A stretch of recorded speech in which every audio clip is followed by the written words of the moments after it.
Hey guys, tonight we journey back to the American frontier, to that legendary time when cowboys roamed the plains and gunfights settled disputes at high noon. Hollywood has sold you a romantic vision of rugged individualism, heroic lawmen, and noble outlaws carving civilization from the wilderness. The truth? The Wild West was a disease-ridden, lawless hellscape where you'd probably die from dysentery before you ever saw your first shootout.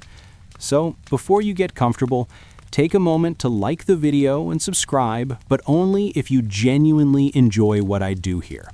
And let me know in the comments where you're tuning in from and what time it is for you. It's always fascinating to see who's joining us from around the world. Now, dim the lights, maybe turn on a fan for that soft background hum, and let's ease into tonight's journey together.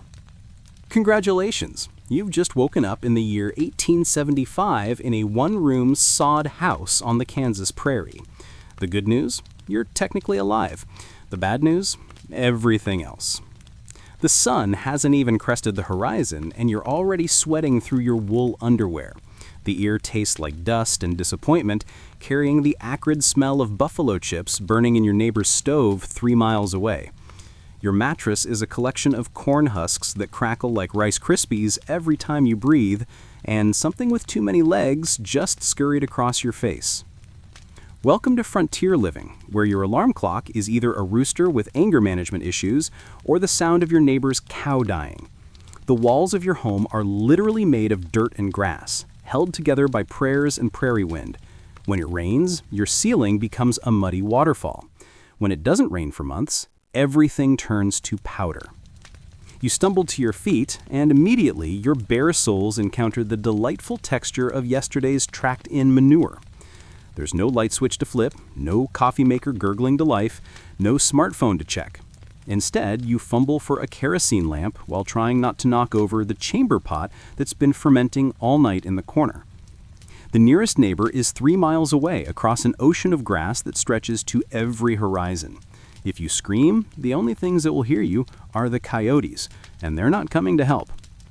Your water comes from a well you dug yourself, assuming you found water, and not the sulfurous disappointment that tastes like Satan's bathwater. This is your reality now. No grocery stores, no hospitals, no police force worth mentioning. Just you, the endless sky, and the growing certainty that every single thing in this environment is actively trying to kill you. Your first task isn't checking emails or grabbing a latte. It's checking whether you're still alive and whether anything has tried to eat your livestock overnight.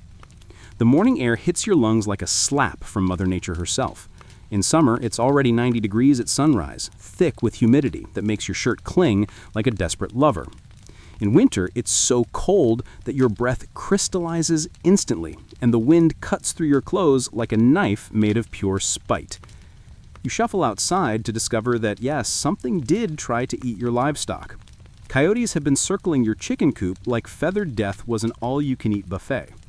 Your prize rooster looks like he went 10 rounds with a blender, and 3 of your hens have simply vanished into the prairie night. The outhouse beckons with all the charm of a gas station bathroom designed by medieval torturers. It's a wooden box perched over a hole in the ground, reeking of ammonia and broken dreams. The seat is splintered wood that's guaranteed to give you splinters in places splinters should never venture. And there's no toilet paper, just corn cobs, old newspapers, or leaves that may or may not cause uncomfortable rashes. Congratulations, you've just experienced the Frontier's version of a luxury bathroom experience. The flies buzzing around your head aren't part of the ambiance. They're planning their next assault on your dignity. After this morning constitutional, you need to pump water from your well, assuming it hasn't gone dry, or been poisoned by runoff from your neighbor's livestock. The water tastes like it was filtered through rusty nails and existential dread, but it's wet, and that's the only qualification it needs to meet.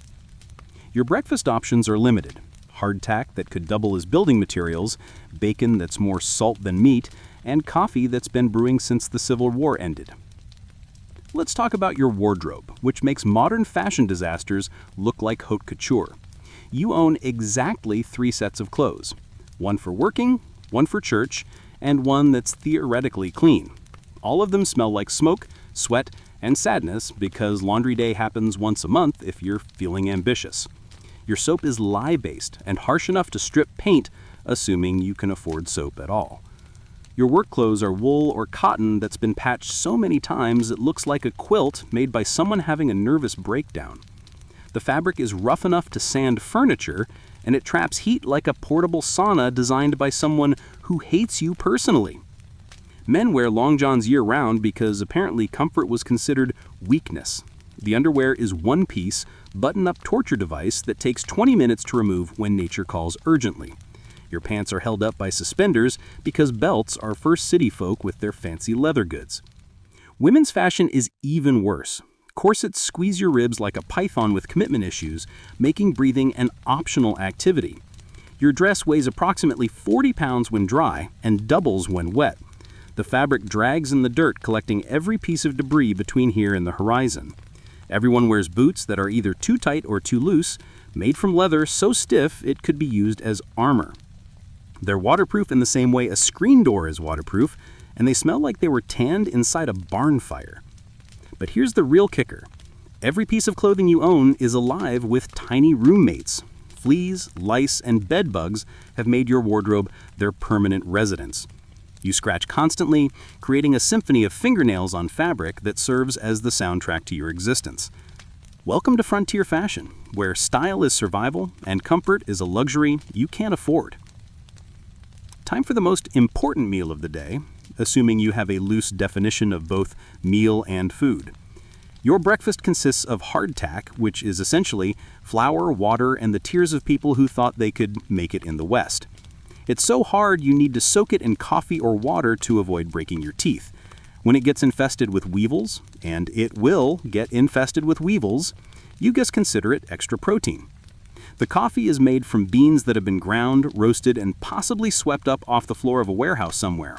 It's bitter enough to curl your toenails and strong enough to wake the dead. You drink it black because cream is a luxury that spoils before you can buy it, and sugar costs more than ammunition. If you're lucky, you have bacon. The pork has been salted and smoked until it's more preservative than meat. It's so salty it makes jerky taste like candy. But fat equals calories, and calories equal survival. You fry it in a cast iron pan that weighs more than most modern cars and hasn't been properly cleaned since the day it was forged. Fresh vegetables are a fantasy. Maybe you have an onion that sprouted tentacles or a potato that's achieved sentience. Anything green has either been pickled beyond recognition or dried until it resembles leather scraps. The milk, if you have a cow that's still producing, has been sitting unrefrigerated since yesterday. It's developing a personality of its own, with chunks floating in liquid that's achieved a concerning yellowish tinge. You drink it anyway because calcium is important, and food poisoning builds character. Congratulations, you've just consumed enough salt to cure a whale and enough bacteria to populate a petri dish. Your digestive system is about to embark on an adventure that will make roller coasters seem tame. Time to earn your daily bread, which is significantly more literal when bread actually requires daily earning. If you're a farmer, your office is several hundred acres of land that's actively trying to kill you through exposure, injury, or sheer exhaustion. Your commute involves walking to your fields while dodging rattlesnakes, prairie dog holes, and the occasional bear who's just as hungry and desperate as you are. Your farming equipment consists of a plow pulled by animals that have their own opinions about direction and speed. Oxen are strong but stubborn as politicians. Horses are faster but more likely to panic and drag you across the prairie like a rag doll attached to a runaway locomotive. Cattle ranching means spending 18 hours a day with animals that outweigh you by a factor of 10 and have the intelligence of a particularly dim rock. Cows wander off constantly, fall into creeks, get attacked by predators, and generally require more supervision than toddlers with access to permanent markers. Cowboys aren't romantic figures riding into sunsets. They're exhausted men covered in dust and manure, suffering from hemorrhoids, caused by spending 14 hours a day in a saddle designed by someone who clearly hated the human anatomy. The work is monotonous, dangerous, and pays about as well as volunteering. Mining means descending into holes in the ground that could collapse without warning, filling your lungs with dust that will slowly kill you over decades, and hoping you find enough gold or silver to buy next week's supplies. Most miners find exactly enough precious metal to keep them optimistic and just enough disappointment to keep them desperate. Welcome to the frontier work experience, where your job security depends entirely on not getting killed by your job, and your retirement plan is hoping you live long enough to see retirement.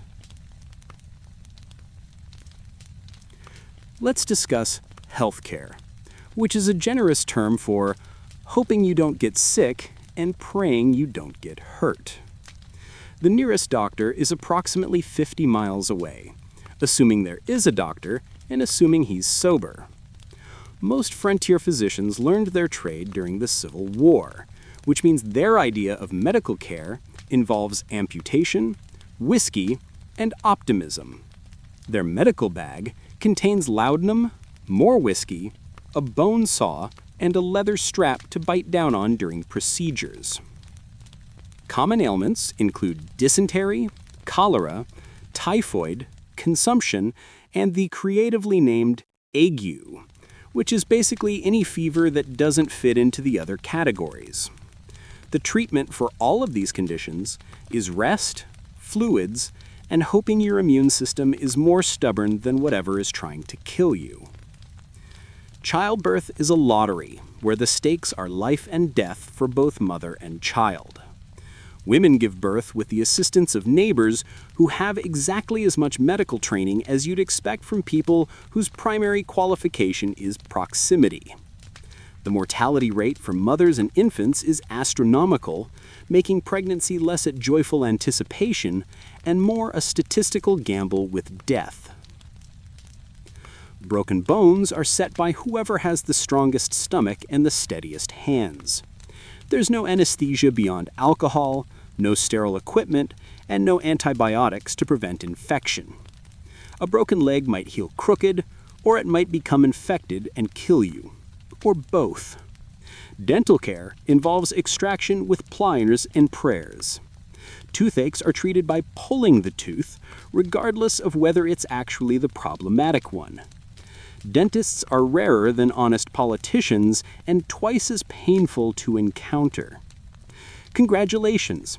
You're living in an era when a simple cut can become fatal, and a toothache can literally kill you. Modern medicine hasn't been invented yet, but at least dying is still free. Law and order in the Wild West operates on principles that would make medieval justice systems seem progressive and well-regulated. The local sheriff, if there is one, might be an elected official, a self-appointed vigilante, or just the person who owns the biggest gun and the loudest voice. His qualifications include the ability to shoot straight and a willingness to risk his life for wages that barely cover ammunition costs. Courts are informal affairs held in saloons, general stores, or under whatever tree provides the most shade. The judge might be a circuit rider who visits once a month, a local businessman who read a law book once, or whoever the townspeople decide seems reasonably impartial and owns a gavel. Evidence collection involves asking around town until someone admits to seeing something which may or may not bear any resemblance to what actually happened. Witnesses are unreliable, drunk, or both. Alibis are verified by asking the defendant's drinking buddies, who are absolutely trustworthy and would never lie to protect a friend. Punishment is swift and creative. Minor crimes result in public humiliation, fines paid in livestock, or involuntary departure from town. Major crimes are handled by hanging, which serves as both punishment and entertainment for the entire community. Vigilante justice is common because official justice is slow, expensive, and often unavailable. Groups of armed citizens form committees to handle problems through methods that range from stern warnings to midnight visits that end badly for everyone involved. Welcome to frontier law enforcement, where due process is whatever the community decides it should be, and your right to a fair trial depends entirely on how popular you are with the locals. The local saloon serves as town hall, employment agency, news station, and location where dreams go to die in a pool of rotgut whiskey. The building itself is a wooden fire hazard held together by wishful thinking and tobacco spit. The floorboards are stained with substances you don't want to identify, and the walls are decorated with bullet holes that serve as both artwork and ventilation. The whiskey is approximately 40% alcohol, 30% grain-neutral spirits, and 30% creative additives designed to make it look, smell, and taste like something worth drinking. Common ingredients include tobacco juice, turpentine, and various chemicals that haven't been declared illegal yet because they haven't been invented yet. Beer is warm, flat, and tastes like it was brewed in someone's bathtub by people who learned the process from a book written by someone who had never actually tasted beer. It's still the safest thing to drink because at least the alcohol content kills some of the bacteria.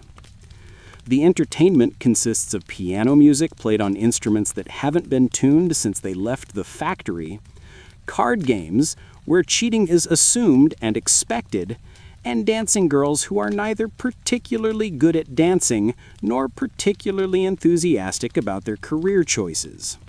Fights break out regularly over trivial matters like card games, women, politics, or whether someone looked at someone else wrong. These conflicts are resolved through fisticuffs, knife fights, or shooting, depending on the severity of the insult and the sobriety level of the participants. Congratulations, you've found the social center of frontier life, where the conversation is stimulating, the drinks are poisonous, and the life expectancy of patrons is measured in weeks rather than years. Romance in the Wild West operates under different rules than modern dating, mainly because survival takes precedence over compatibility and personal preference. Mail-order brides are a thriving industry. Women in eastern cities, tired of factory work and urban poverty, answer advertisements placed by lonely frontiersmen who promise land, security, and presumably some form of companionship. These arrangements are business transactions disguised as romance, with both parties hoping the reality lives up to the carefully worded promises. Courtship is brief and practical.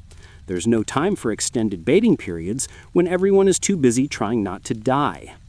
Men look for women who can cook, clean, bear children, and handle a rifle. Women look for men who can provide protection, shelter, and haven't been killed by their previous lifestyle choices. Welcome to Frontier Romance, where till death do us part is less a romantic promise and more a statistical prediction about how long both of you are likely to survive this experience.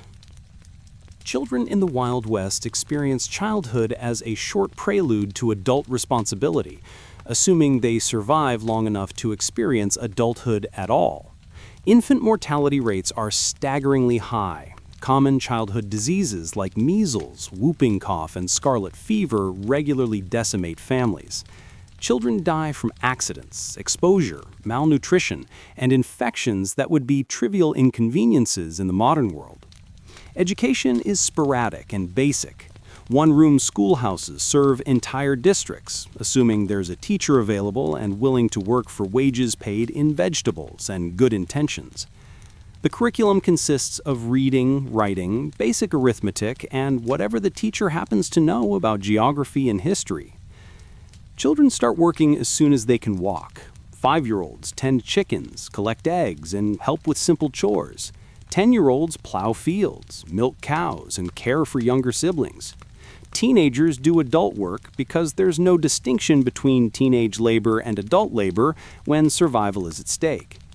Toys are made handmade from whatever materials are available: corn husk dolls, wooden hoops, and marbles made from clay.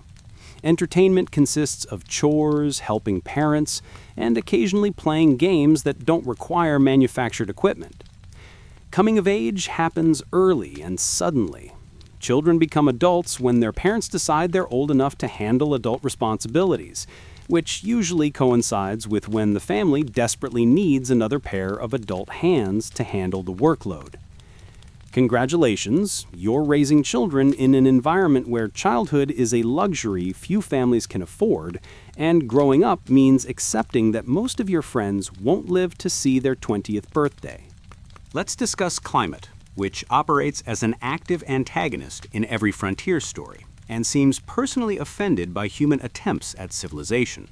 Summer temperatures regularly exceed 100 degrees Fahrenheit, turning the prairie into a convection oven designed to slowly roast anyone foolish enough to venture outside. The sun beats down with the intensity of a cosmic blowtorch, and there's no shade for hundreds of miles in any direction. Winter brings blizzards that bury entire homesteads under snowdrifts that won't melt until spring. Temperatures drop so low that livestock freeze to death while standing up, and families huddle around inadequate fires while burning furniture to stay warm.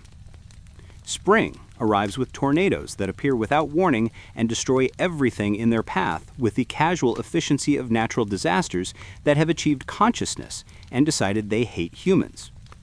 The storms spawn from seemingly clear skies and dissipate just as suddenly, leaving behind destruction that takes months to repair.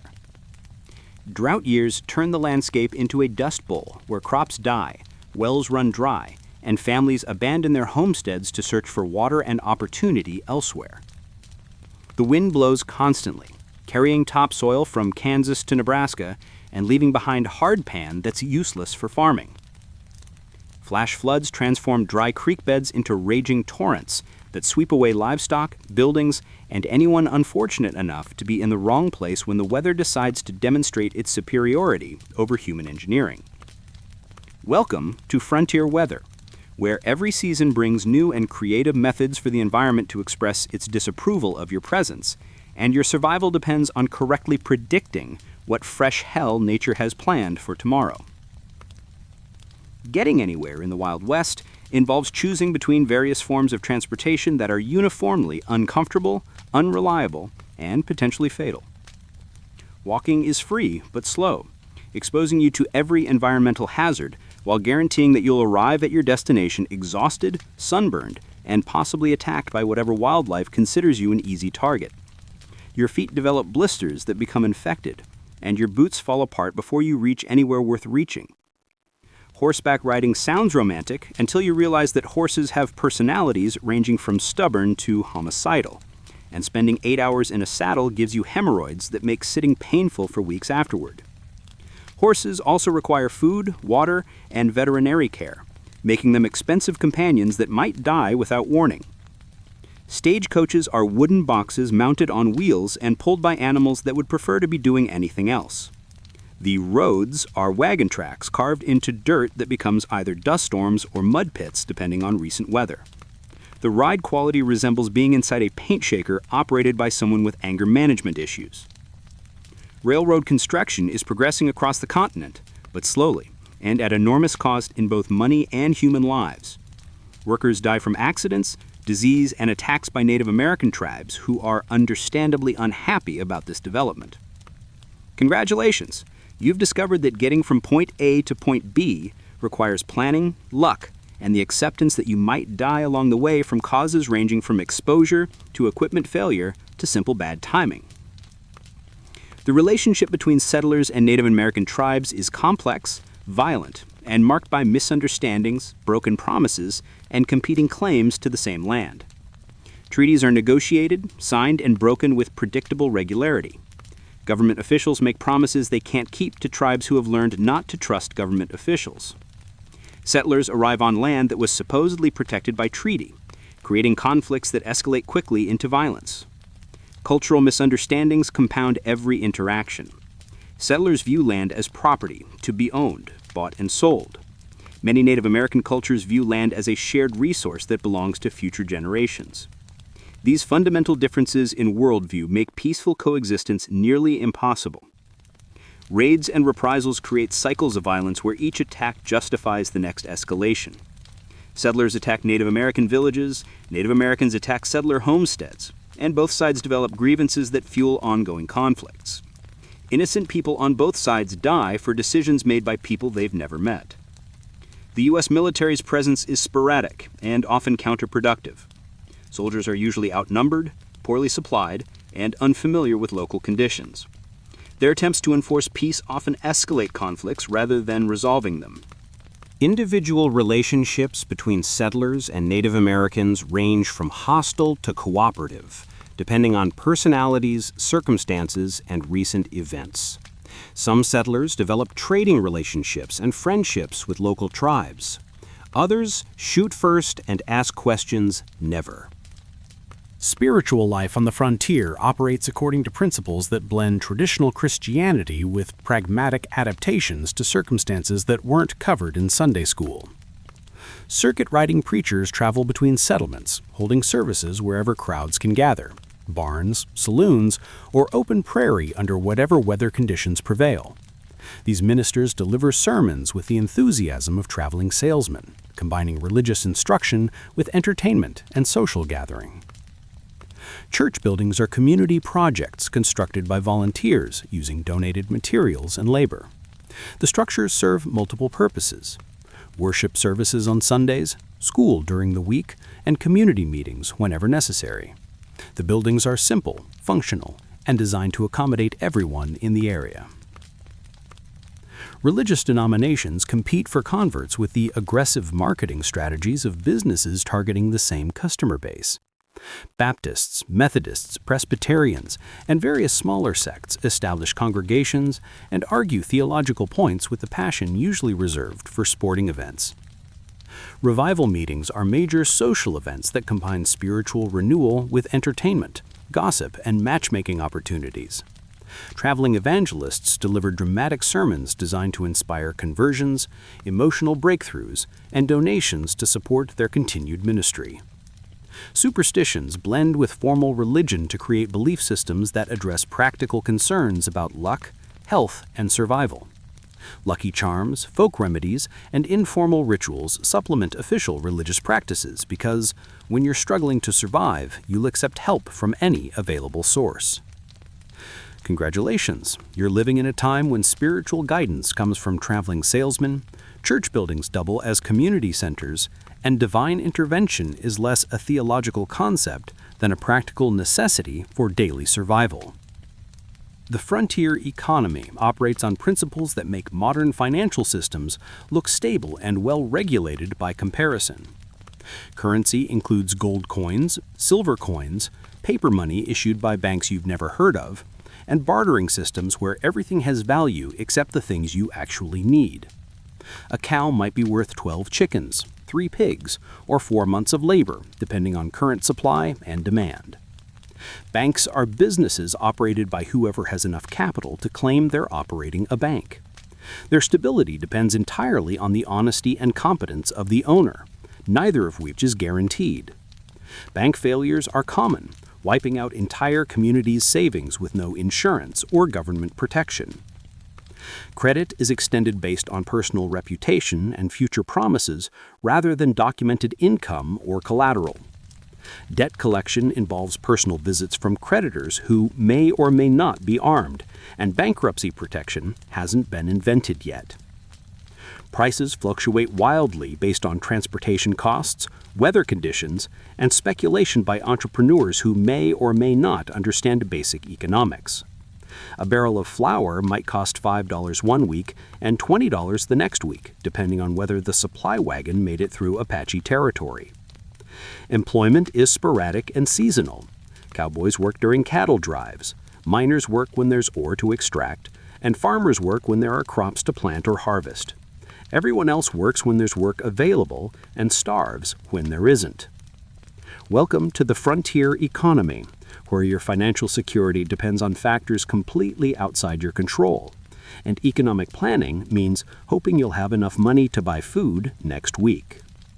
Keeping food edible without refrigeration becomes a daily battle against bacteria, insects, and time itself, using techniques that haven't changed much since medieval times. Salt is your primary weapon against spoilage, but it's expensive and sometimes unavailable. You preserve meat by covering it in salt until it resembles a mineral deposit more than food. The process removes moisture and flavor with equal efficiency, leaving behind something that's technically edible and definitely unenjoyable. Smoking meat requires constant attention to maintain the right temperature and smoke levels. Too little smoke and the meat spoils. Too much heat and it cooks rather than preserves. You spend days feeding wood chips to fires while hoping the weather cooperates and wildlife doesn't steal your protein before the process finishes. Drying vegetables involves cutting them into strips and hanging them in areas with good airflow and protection from rain. The results taste like leather and have approximately the same texture, but they won't kill you and they don't spoil, which are the only qualifications that matter. Pickled foods require vinegar, salt, and containers that don't leak. The process transforms fresh vegetables into sour, mushy versions of their former selves. But pickled foods last longer than fresh foods and provide some protection against scurvy. Root cellars are underground storage areas that maintain relatively constant temperatures and humidity levels. Building one requires digging a hole deep enough to avoid freezing, lining it with stones or wood, and hoping it doesn't flood during spring runoff. Congratulations! You've discovered that food preservation is a full-time job that determines whether you eat or starve during winter months, and failure means watching your supplies rot while you slowly die of malnutrition. Recreational activities in the Wild West must be invented from whatever materials happen to be available and whatever energy remains after completing the day's survival activities. Music consists of whatever instruments people brought with them or could manufacture locally: harmonicas, fiddles, guitars with missing strings, and improvised percussion using household items. Songs are learned from memory and passed down through communities, gradually changing as different people add their own variations. Dancing happens during community gatherings, barn raisings, and holidays. The steps are simple because the floors are rough and the lighting is poor. Musicians play whatever tunes they know, and dancers adapt to whatever music is available. Storytelling serves as both entertainment and information sharing.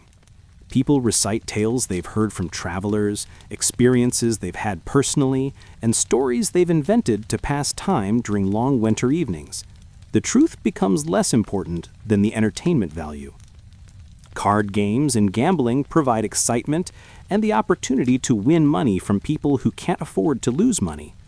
Poker, faro, and various dice games operate with stakes ranging from small coins to livestock to personal possessions.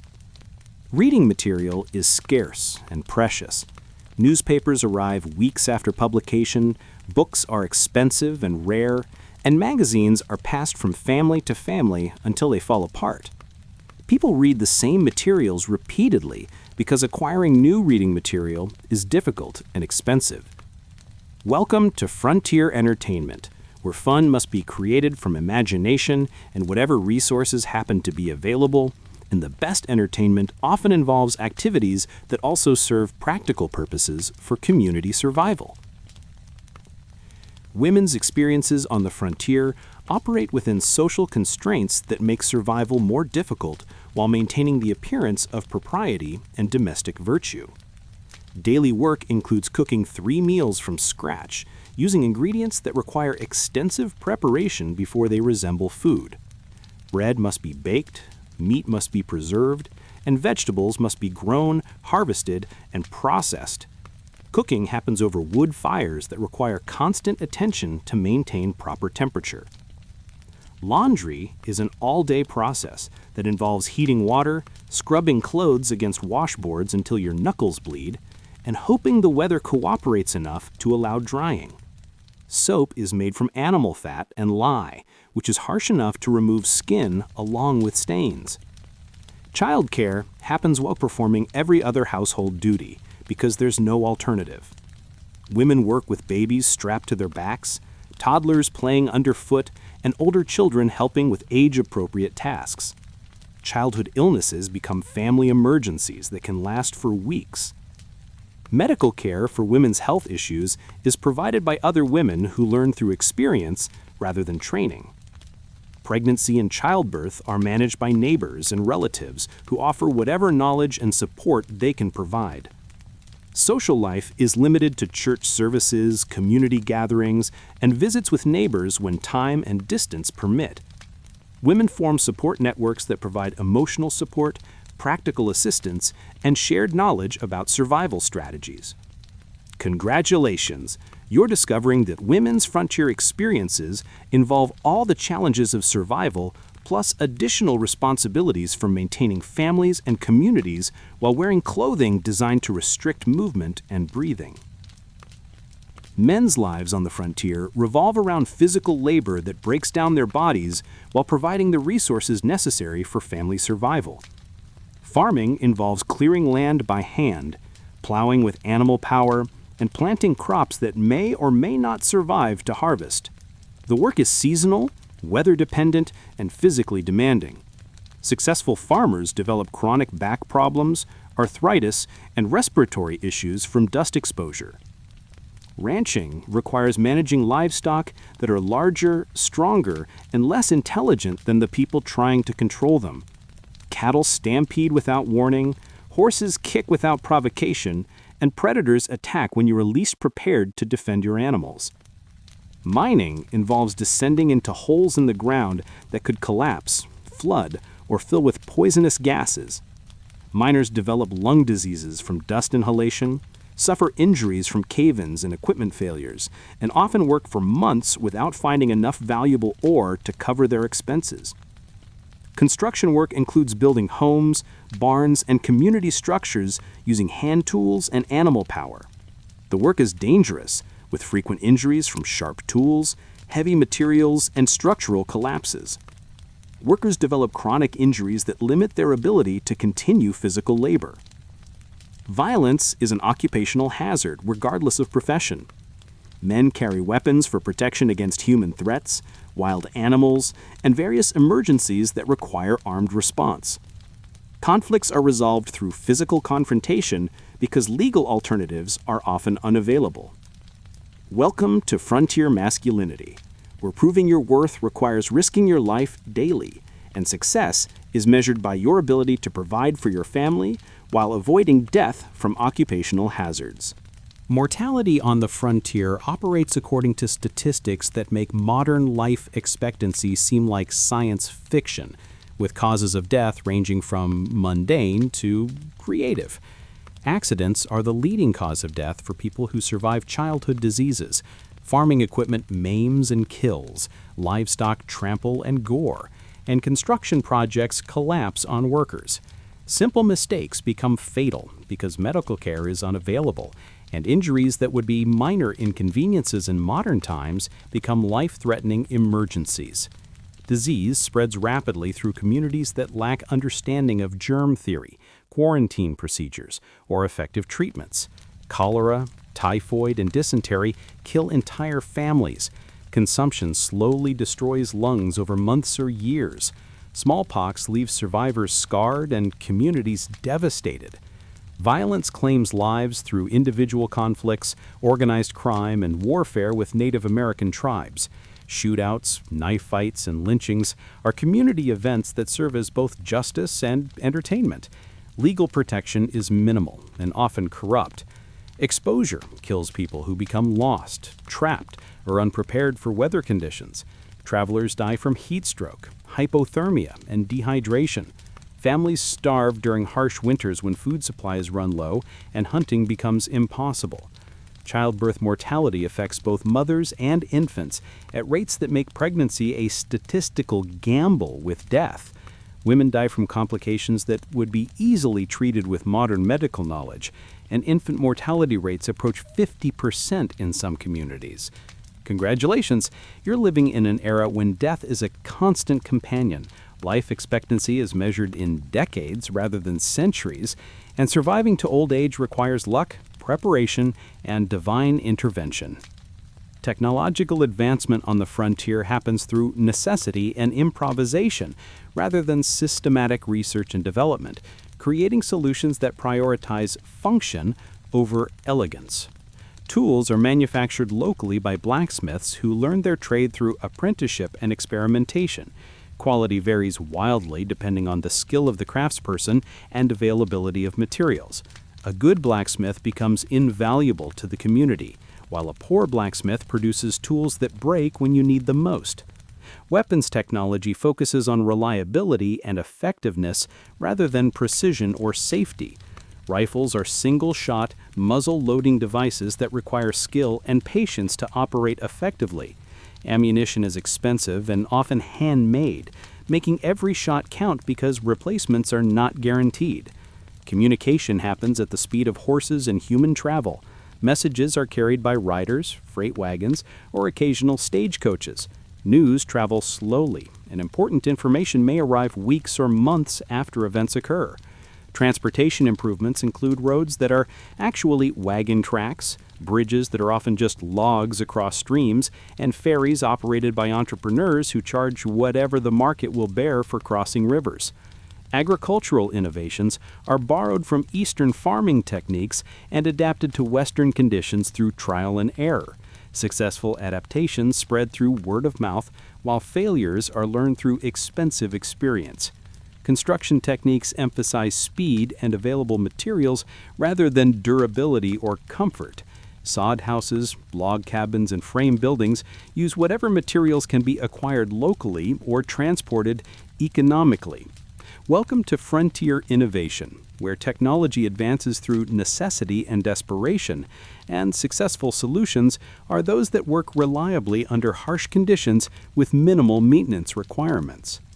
The general store operates as the commercial heart of frontier communities, combining retail sales, banking services, and social networking in a single building that smells like leather, coffee, and financial desperation.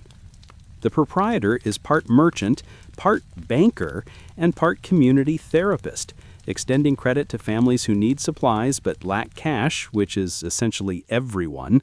His ledger books contain the financial histories of entire communities, tracking debts, payments, and the slow economic death spirals of homesteaders who bet everything on crops that didn't grow. Inventory consists of whatever goods survived the journey from Eastern suppliers, arrived undamaged, and haven't been eaten by rodents during storage. Prices reflect transportation costs, storage losses, and the proprietor's assessment of how desperately customers need specific items. Credit arrangements operate on handshake agreements and personal reputation because formal banking systems haven't reached frontier communities yet. Families run up debts during planting season and pay them off after harvest, assuming there is a harvest and assuming the crops sell for enough to cover accumulated expenses. The store serves as a community bulletin board where people post notices about lost livestock, available work, and various goods or services they're hoping to buy or sell. Marriage proposals, job opportunities, and warnings about dangerous individuals are communicated through handwritten notes tacked to wooden walls. Social interaction happens around the pot-bellied stove, where men gather to discuss weather, politics, and local gossip while their wives shop for supplies they can't afford. These conversations provide news, entertainment, and the opportunity to complain about shared hardships. Congratulations! You've discovered that the general store is where your community's economic survival is negotiated daily, and the storekeeper holds more power over your future than any elected official you've never met. Each season brings its own unique collection of challenges designed to test your survival skills and your commitment to continuing this frontier experiment. Spring arrives with flooding that washes away bridges, livestock, and occasionally entire buildings. The ground becomes a muddy swamp that swallows wagons, traps animals, and makes transportation nearly impossible. Planting must happen quickly during brief dry periods between storms that seem personally designed to ruin your planting plans. Summer temperatures turn the prairie into a convection oven that bakes everything to a crispy brown. Crops wither without adequate water, wells run dry, and livestock die from heat exhaustion. Prairie fires start spontaneously and spread faster than horses can run, consuming everything combustible across hundreds of square miles. Fall harvest season requires working 18-hour days to gather crops before early frost kills everything still growing. Time becomes critical because winter waits for no one, and inadequate food storage means starvation before spring. Every day of good weather is precious because bad weather could arrive without warning.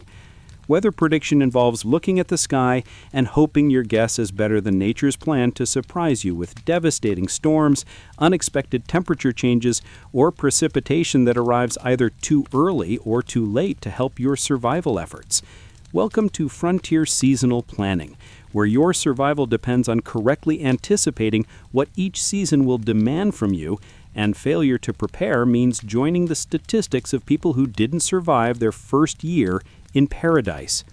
Formal education on the frontier operates according to principles that prioritize basic literacy over comprehensive knowledge, assuming anyone is available and qualified to provide instruction. The schoolhouse is a one-room building that serves students ranging from age 6 to 16, assuming their families can spare them from farm work long enough to attend classes. The single teacher must simultaneously instruct multiple grade levels using whatever textbooks happen to be available. Curriculum focuses on reading, writing, and arithmetic because these skills are immediately practical for frontier life. Geography consists of whatever maps are available, history involves whatever books survived the journey west, and science is limited to practical knowledge about farming and livestock management. Teachers are usually women who received slightly more education than their students, ministers who need income between circuit rides, or retired professionals who moved west for their health and discovered they need employment to survive. School supplies include slate boards, chalk, and shared textbooks that are read until they fall apart. Paper is expensive and scarce, making writing exercises brief and carefully planned. Students learn through repetition, memorization, and frequent recitation. Attendance is irregular because family survival takes precedence over education. Children miss weeks of school during planting and harvest seasons, when weather makes travel dangerous, or when family emergencies require all available labor. Advanced education requires traveling to established communities in the East, which most frontier families cannot afford. Higher learning is a luxury that must wait until basic survival needs are consistently met. Congratulations! You've discovered that frontier education provides just enough knowledge to function in a society that doesn't require extensive formal learning, and intellectual development must compete with immediate survival needs. Information travels across the frontier at the speed of whatever transportation happens to be available, creating communication delays that make urgent messages arrive as historical curiosities. Letters are carried by whatever travelers happen to be going in the correct general direction, making postal delivery an optimistic gamble rather than a reliable service. Messages may arrive weeks or months after being sent, assuming they arrive at all and haven't been lost to weather, accidents, or simple forgetfulness. Newspapers arrive on irregular schedules depending on transportation availability and weather conditions.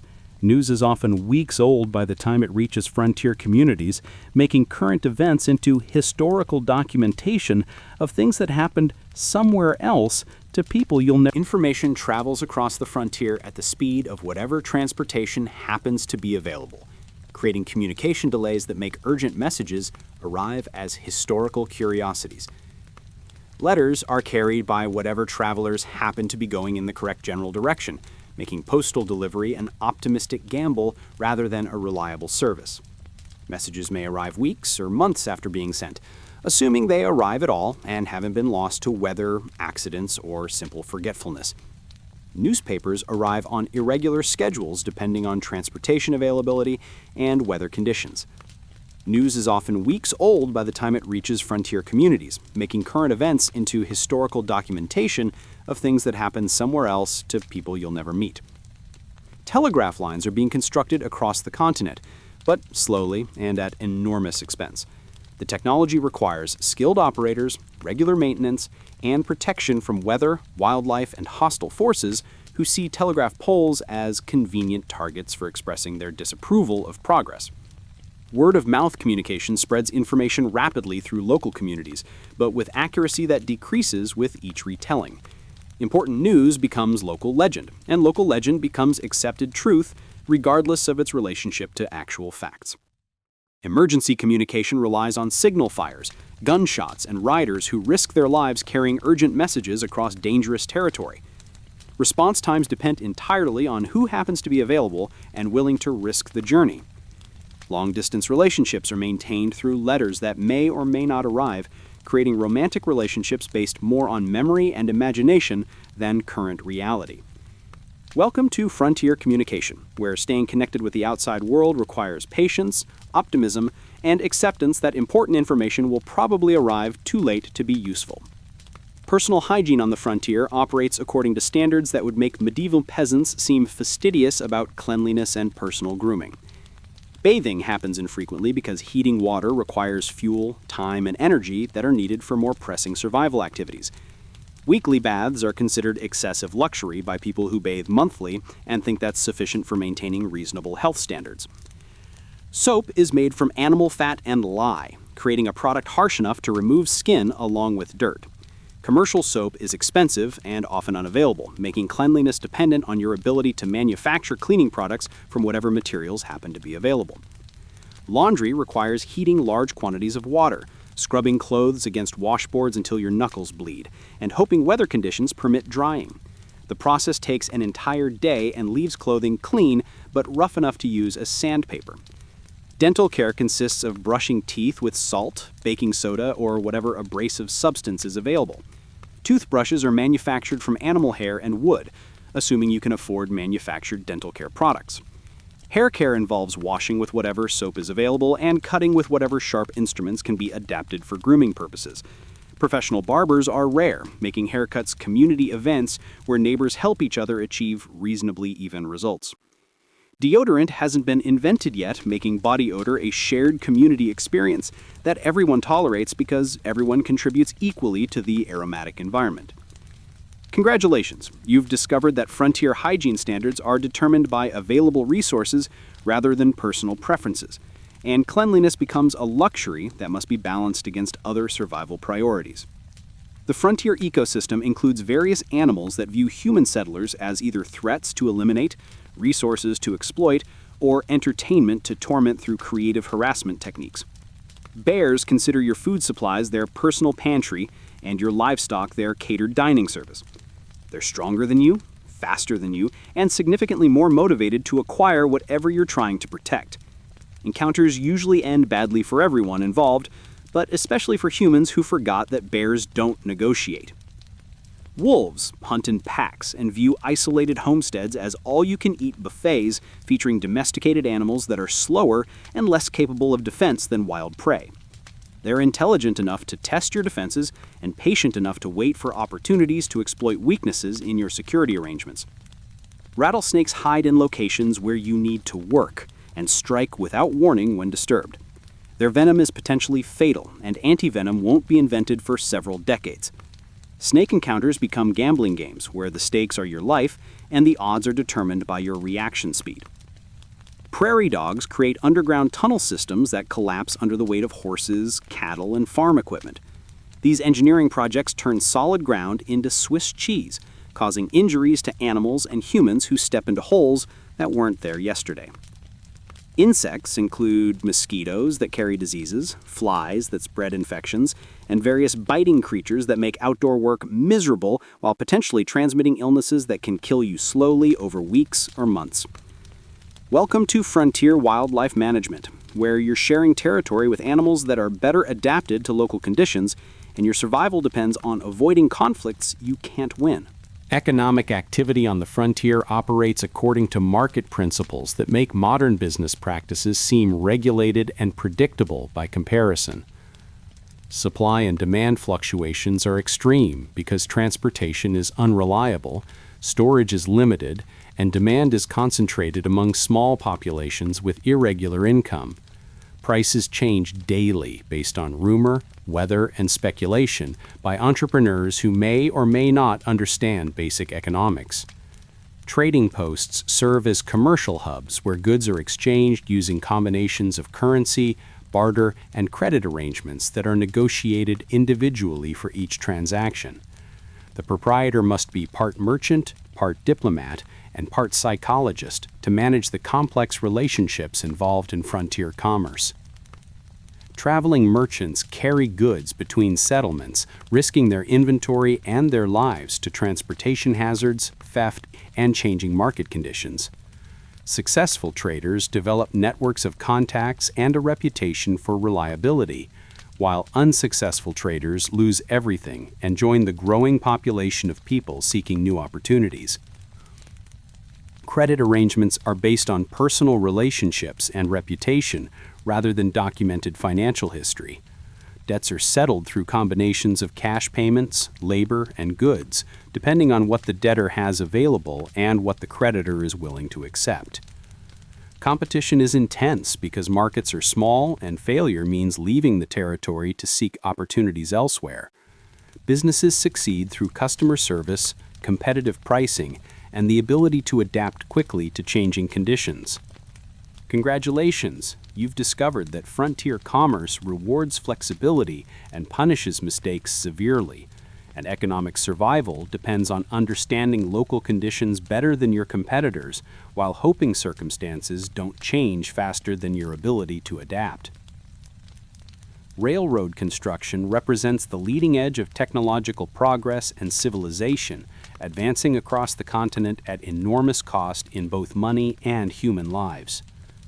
Construction crews include Irish immigrants, Chinese laborers, Civil War veterans, and various other groups who are willing to risk their lives for steady wages in an economy that offers few alternatives for unskilled workers.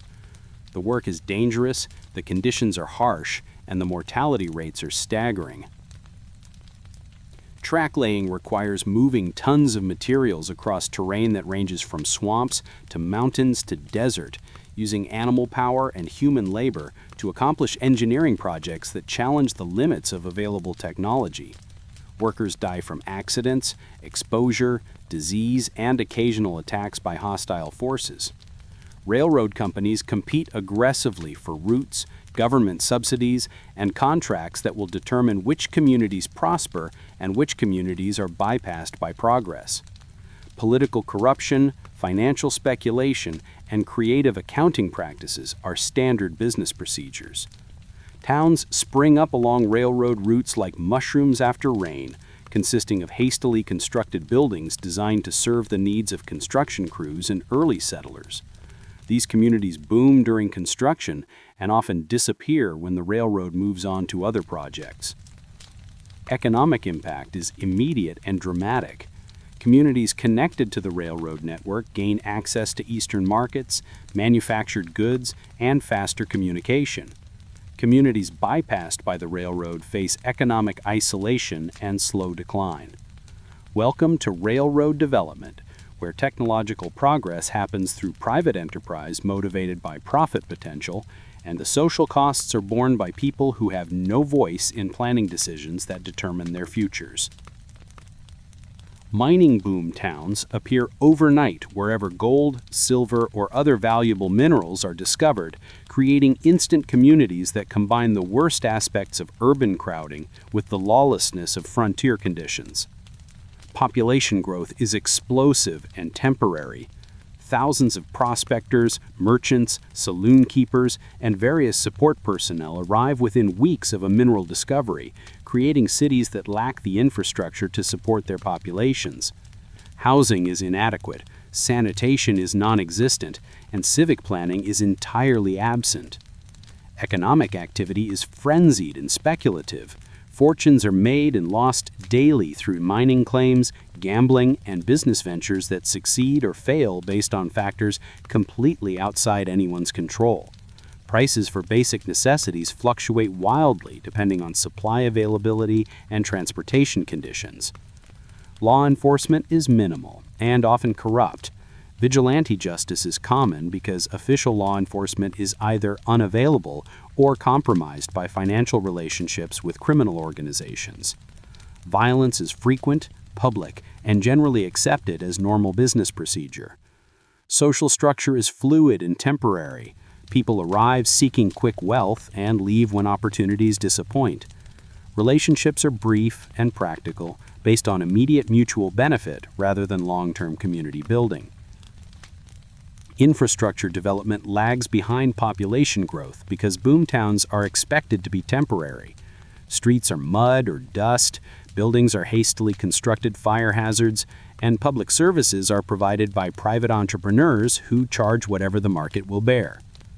Congratulations, you've discovered that boomtowns represent capitalism in its purest and most destructive form, where rapid growth and inevitable decline create opportunities for quick profit and guaranteed social chaos. Law enforcement on the frontier operates according to principles that blend formal legal procedures with practical necessity and community standards that vary dramatically between locations. Crimes are defined by community consensus rather than formal legal codes, because formal legal codes haven't been established yet and wouldn't be enforceable if they existed. Murder, theft, and assault are universally condemned, but definitions of these crimes depend on local circumstances and community attitudes. Investigation procedures involve asking around until someone admits knowledge of the crime or volunteers information that may or may not be accurate. Physical evidence is rarely collected or preserved because forensic science hasn't been invented and wouldn't be practical under frontier conditions anyway. Trials are public events that serve as community entertainment and social bonding experiences. The accused may or may not have legal representation, witnesses may or may not tell the truth, and verdicts are determined by whoever happens to be serving as judge and jury. Punishment is swift and public because extended incarceration is expensive and impractical. Minor crimes result in fines, public humiliation, or banishment from the community. Major crimes are punished by hanging, which serves as both justice and entertainment for the entire population. Appeals processes don't exist because there's no higher authority to hear appeals and no mechanism for reviewing local decisions. Verdicts are final, and mistakes are permanent. Welcome to Frontier Justice, where legal procedures are adapted to local conditions and community resources, and your right to fair treatment depends entirely on your relationship with the people who will be judging your case. As we reach the end of our journey through the American Wild West, it's worth reflecting on what we've discovered about this mythologized period of American history. The romantic vision of cowboys and pioneers that Hollywood has sold us bears little resemblance to the harsh realities of frontier life, where survival was a daily struggle and death was a constant companion. The men and women who settled the American frontier weren't romantic heroes riding into sunsets. They were ordinary people making extraordinary sacrifices in pursuit of opportunities that often proved illusory. They endured conditions that would break most modern people within days, facing challenges that tested every aspect of human endurance and ingenuity.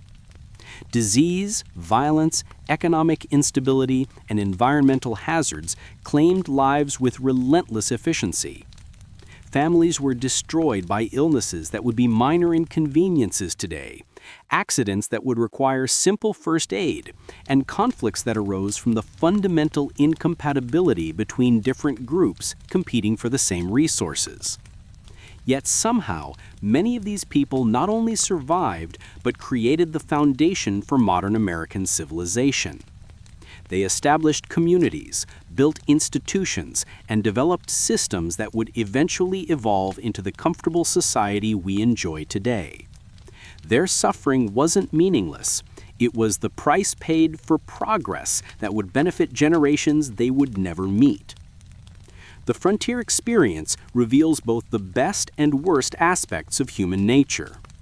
People demonstrated incredible courage, resilience, and cooperation in the face of overwhelming adversity. they also displayed greed, violence, and callous disregard for the rights and lives of others.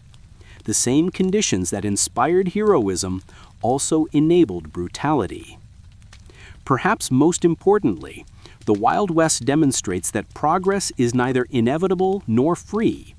Every modern convenience we take for granted, from clean water to reliable food supplies to effective medical care, was built on the sacrifices of people who died to make these things possible.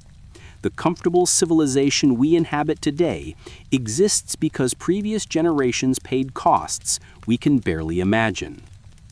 So the next time you flip a light switch, turn on a tap, or visit a doctor, remember the people who lived without these luxuries and died to make them available to us. The Wild West wasn't wild because it was free.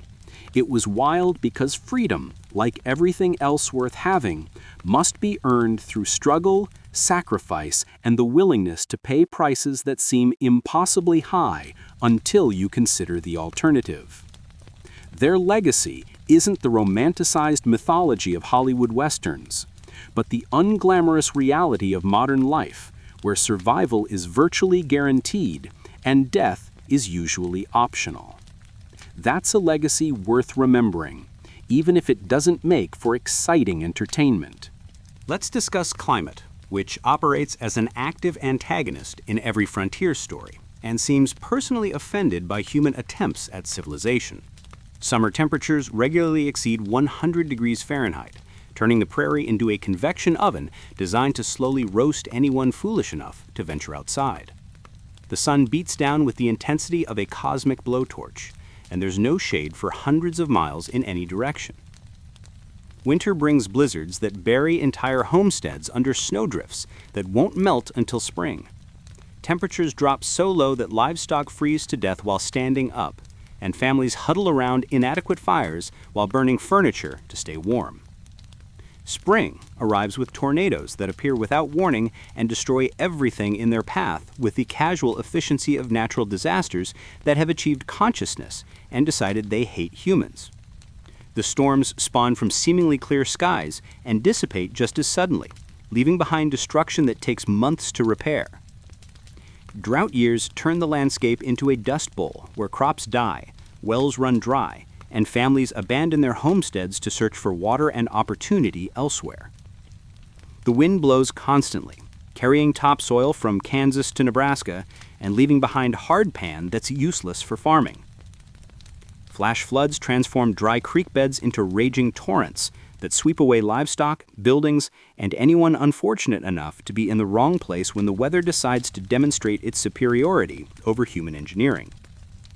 Welcome to Frontier Weather, where every season brings new and creative methods for the environment to express its disapproval of your presence, and your survival depends on correctly predicting what fresh hell nature has planned for tomorrow. Getting anywhere in the Wild West involves choosing between various forms of transportation that are uniformly uncomfortable, unreliable, and potentially fatal. Walking is free but slow, exposing you to every environmental hazard while guaranteeing that you'll arrive at your destination exhausted, sunburned, and possibly attacked by whatever wildlife considers you an easy target. Your feet develop blisters that become infected, and your boots fall apart before you reach anywhere worth reaching. Horseback riding sounds romantic until you realize that horses have personalities ranging from stubborn to homicidal, and spending 8 hours in a saddle gives you hemorrhoids that make sitting painful for weeks afterward. Horses also require food, water, and veterinary care, making them expensive companions that might die without warning. Stagecoaches are wooden boxes mounted on wheels and pulled by animals that would prefer to be doing anything else. The roads are wagon tracks carved into dirt that becomes either dust storms or mud pits depending on recent weather. The ride quality resembles being inside a paint shaker operated by someone with anger management issues. Railroad construction is progressing across the continent, but slowly, and at enormous cost in both money and human lives. Workers die from accidents, disease, and attacks by Native American tribes who are understandably unhappy about this development. Congratulations! You've discovered that getting from point A to point B requires planning, luck, and the acceptance that you might die along the way from causes ranging from exposure to equipment failure to simple bad timing. The relationship between settlers and Native American tribes is complex, violent, and marked by misunderstandings, broken promises, and competing claims to the same land. Treaties are negotiated, signed, and broken with predictable regularity. Government officials make promises they can't keep to tribes who have learned not to trust government officials. Settlers arrive on land that was supposedly protected by treaty, creating conflicts that escalate quickly into violence. Cultural misunderstandings compound every interaction. Settlers view land as property, to be owned, bought and sold.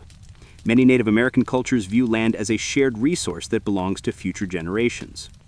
These fundamental differences in worldview make peaceful coexistence nearly impossible. Raids and reprisals create cycles of violence where each attack justifies the next escalation. Settlers attack Native American villages, Native Americans attack settler homesteads, and both sides develop grievances that fuel ongoing conflicts. Innocent people on both sides die for decisions made by people they've never met. The U.S. military's presence is sporadic and often counterproductive. Soldiers are usually outnumbered, poorly supplied, and unfamiliar with local conditions. Their attempts to enforce peace often escalate conflicts rather than resolving them. Individual relationships between settlers and Native Americans range from hostile to cooperative, depending on personalities, circumstances, and recent events. Some settlers develop trading relationships and friendships with local tribes. Others shoot first and ask questions never. Welcome to frontier diplomacy, where every interaction carries the potential for violence, misunderstandings have fatal consequences, and peaceful solutions are complicated by decades of mutual distrust and competing interests in the same resources.